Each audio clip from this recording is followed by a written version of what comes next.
मुख्यमंत्री महोदय का हार्दिक स्वागत करता हूं, अभिनंदन करता हूं। साथ ही माननीय मुख्यमंत्री महोदय जी की ओर से मेरे मीडिया के सभी बंधुओं का यहां बहुत बहुत स्वागत करता हूं, अभिनंदन करता हूं।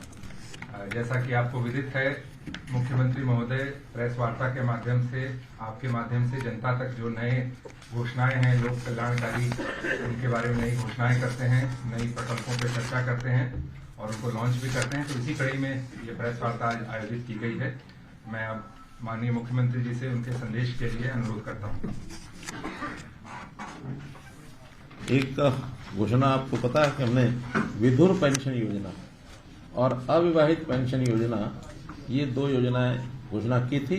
उसका भी 1 दिसंबर 2023 से वो फाइनल होकर के और डिपार्टमेंट ने उसको रिलीज करने के लिए फाइनल कर दिया है, क्योंकि ये 1 दिसंबर 23 से इनको पेंशन मिलेगी इस महीने की। और हमेशा जो पेंशन जिस महीने की होती है वो पेड इन नेक्स्ट मंथ होती है। तो दिसंबर की जो पेंशन होगी वो 7 जनवरी को जाएगी, जनवरी की पेंशन 7 फरवरी को जाएगी। तो आज इसका जो आंकड़ा है, अभी जो वेरीफाई हो गया है, बाकी सर्वे चल रहा है, तो 12,882 विधुर और 2,026 अविवाहित। लेकिन संख्या इससे ज्यादा है क्योंकि अब इसका वेरिफिकेशन भी करना जरूरी होता है। कई बार व्यक्ति की जानकारी पूरी उपलब्ध होती नहीं है। विधुर भी कई बार दोबारा शादी करा लेते हैं। अविवाहित में भी कई बार होता तो ये हो कि हमारे पास अविवाहित लिखा है, शादी कभी हो जाए बीच में तो उसका भी करना पड़ता थोड़ा वेरीफाई। अभी जो वेरीफाई हो चुका है 12,882 विधुर और 2,026 अविवाहित। अभी 15,000 के लगभग है, लेकिन मुझे लगता है कि ये संख्या हमारी लगभग 40,000 जाएगी। अभी पीपी से कर रहे हैं। जब पीपी का कंप्लीट वेरिफिकेशन हो जाएगा फिर जो बचेंगे उसका हम आवेदन मांगेंगे। क्यों? ये अभी से आवेदन है जी सर, पीपीपी करने के बाद पैरेलल चला रहे हैं। हाँ। तो ये अभी तक तो पीपी से निकाला है, कोई आवेदन लिया नहीं है। लेकिन अब पीपीपी का जैसे ही कंप्लीट हो जाएगा साथ साथ में आवेदन भी लेंगे कि कोई रह ना जाए। इस प्रकार का ये सारा किया जाएगा। एसएमएस अभी जा रहा है, इनको सबको एसएमएस जा रहा है कि आपकी पेंशन लागू हो गई है, पेबल इन जनवरी। वार्षिक जैसे 3,000 रुपया है तो ये 15,000 रुपये लोगों का जो जाएगा, तो 3,000 का मतलब हिसाब लगा लें, 15 3 45 4.5 करोड़ रुपया महीना बढ़ेगा। ये आगे बढ़ेगा। अभी 27 बचा, लेकिन अगला महीने से 3,000 हो जाएगा। अच्छा, क्या आपको मालूम नहीं?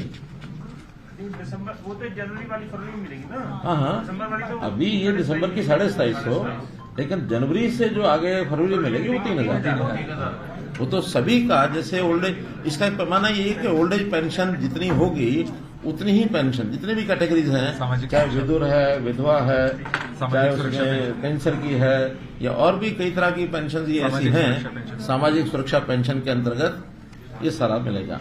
और इसमें जो इनकम का, जैसे हमने पहले पता ही है कि अपने को ओल्ड एज वाली में 3 लाख रुपया वार्षिक का जैसे है, तो ये पेंशन विधुर के लिए तो 3 लाख रुपया ही रखा है, क्योंकि विधवा के लिए भी 3 लाख है तो विधुर के लिए भी 3 लाख है वार्षिक आय।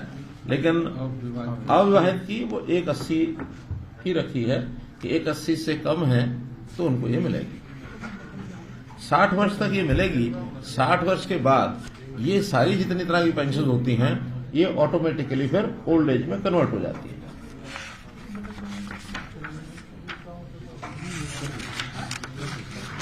एक सूचना है कि हम HKR के माध्यम से जैसे लगातार भर्तियां कर रहे हैं, उसमें कुछ तो ऐसी हैं जो पहले से चले आ रहे हैं आउटसोर्सिंग पर, उनको पोर्ट किया है, और कुछ ऐसे जो नए सिरे से HKR पर नौकरियां दे रहे हैं।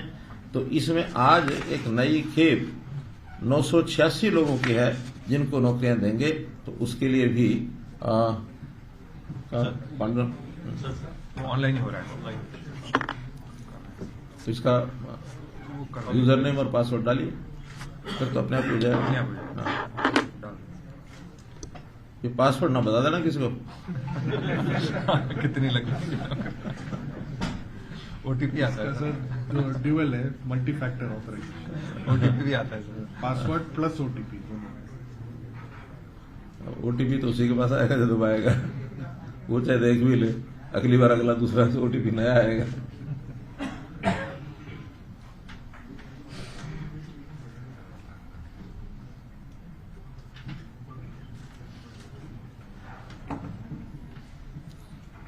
986।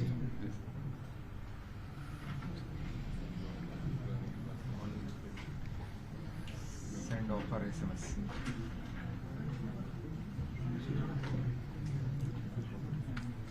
आज ही देनी है भाई, अब वेट नहीं चला करना। गया था ऑफर SMS। हाँ।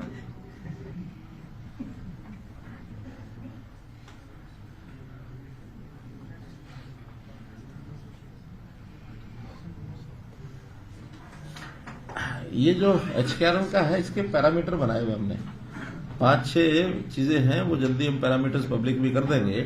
इसमें बड़ा एक पैरामीटर था इनकम का। अभी तक lower the income higher the rank, 1 lakh से नीचे का जो इनकम मैंने पहले रखी हुई थी वो 50 अंक तो 150 में से केवल 1 लाख की इनकम से नीचे है 50 अंक उसको मिल जाते थे, और 1.5 लाख तक अगर इनकम होती थी तो उसको 40 अंक उसको भी मिल जाते थे। बल्कि शुरू में तो 40 और 50। जी सर, उसका 50 और 100 रखी थी अंत्योदय के लिए। हाँ। प्रो घटा के फिर 50 का। अभी जो है नए से उसमें इनकम का थोड़ा कम करके और चीजों में बढ़ाया है, जिसमें क्वालिफिकेशन है, सेम ब्लॉक है, और जो स्पेशल कैटेगरीज हैं, विडोज हैं, दिव्यांग है, ऐसे कुछ हैं।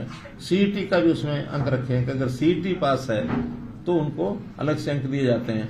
तो ऐसा बहुत ही एक ट्रांसपेरेंट तरीके से उसका सिलेक्शन कंप्यूटराइज सॉफ्टवेयर से होता है, और जो उसमें हाईएस्ट रैंकिंग के लोग होते हैं उसको दे देते हैं।